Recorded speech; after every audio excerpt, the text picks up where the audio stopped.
Hello friends, welcome.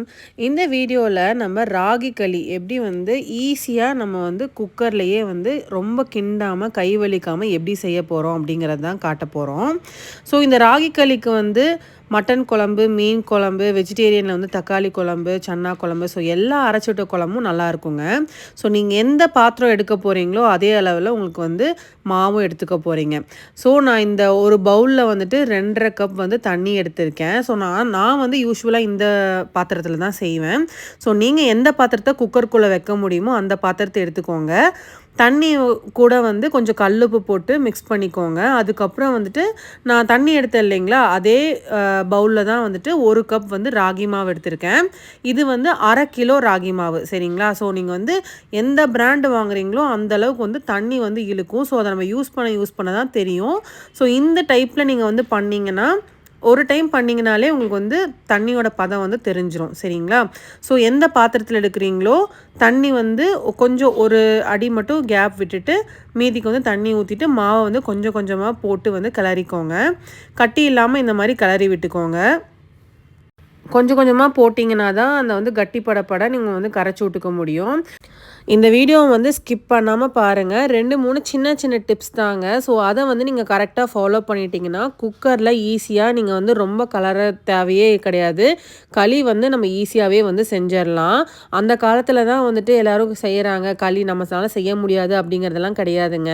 So இந்த சின்ன சின்ன ட்ரிக்ஸ் நீங்கள் ஃபாலோ பண்ணிங்கன்னா ஈஸியாக நம்ம களி செஞ்சு நம்ம வாரம் ஒரு தடவை 2 தடவை கொடுத்தீங்கன்னா குழந்தைங்கலேருந்து பெரியவங்க வரைக்கும் எல்லாருக்குமே ரொம்ப ஹெல்த்தியாக இருக்குங்க.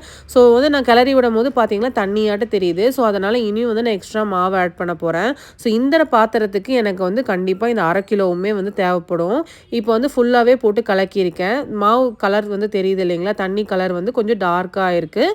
ஸோ ரொம்ப தண்ணியாட்டமும் இல்லை, ரொம்ப கெட்டியாகவும் இல்லை. இந்த பதத்துக்கு வந்ததுக்கப்புறம் நம்ம அடுப்பு மேலே வைக்க போகிறோம். ஸோ அடுப்பு மேலே வைக்கும் போது நீங்கள் மீடியம் ஃப்ளேமில் வச்சுக்கோங்க, ஹை ஃப்ளேமில் வைக்காதீங்க. நீங்கள் பக்கத்துலேயே இருந்து கிளறி விட போகிறீங்கன்னா ஹை ஃப்ளேமில் வச்சுக்கோங்க. அதுக்கப்புறம் 1 or 2 டீஸ்பூன்ஸ் நெய்யோ இல்லை தேங்காய் எண்ணெயோ ஆட் பண்ணிக்கலாம், இல்லை நல்லெண்ணெய் கூட ஆட் பண்ணிக்கலாம். உங்கள் ஃப்ளேவருக்கு தகுந்த மாதிரி தான். இது ஜஸ்ட் அந்த ஷைனினஸ் கொடுக்கறக்காக. தேவைப்பட்டுச்சுன்னா நீங்கள் ஆட் பண்ணிக்கலாம், இல்லைன்னா விட்டுறலாம்.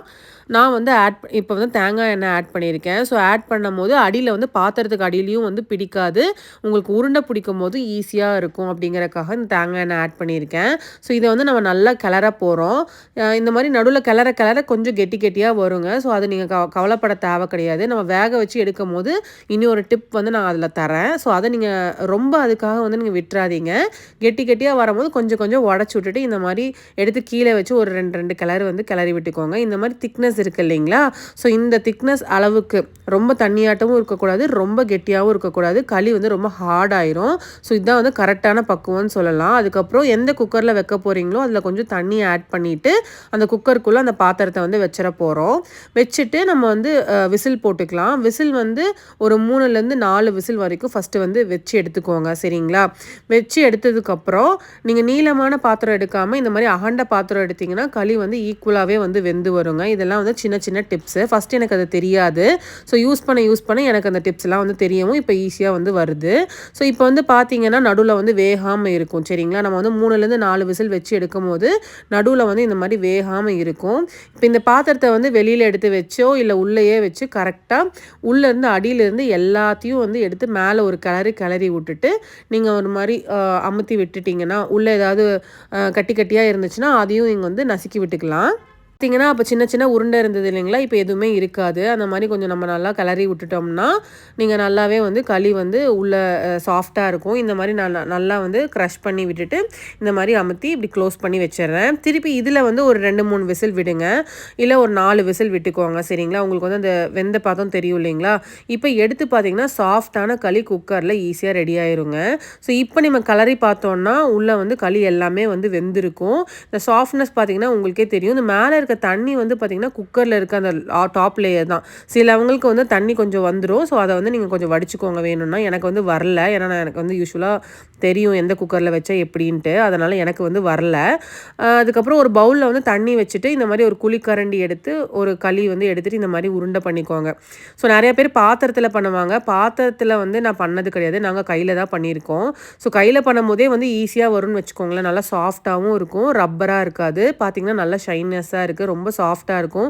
ஸோ ஆறும்போது உங்களுக்கு நல்லாவே பக்காவாக ரெடி ஆயிருங்க.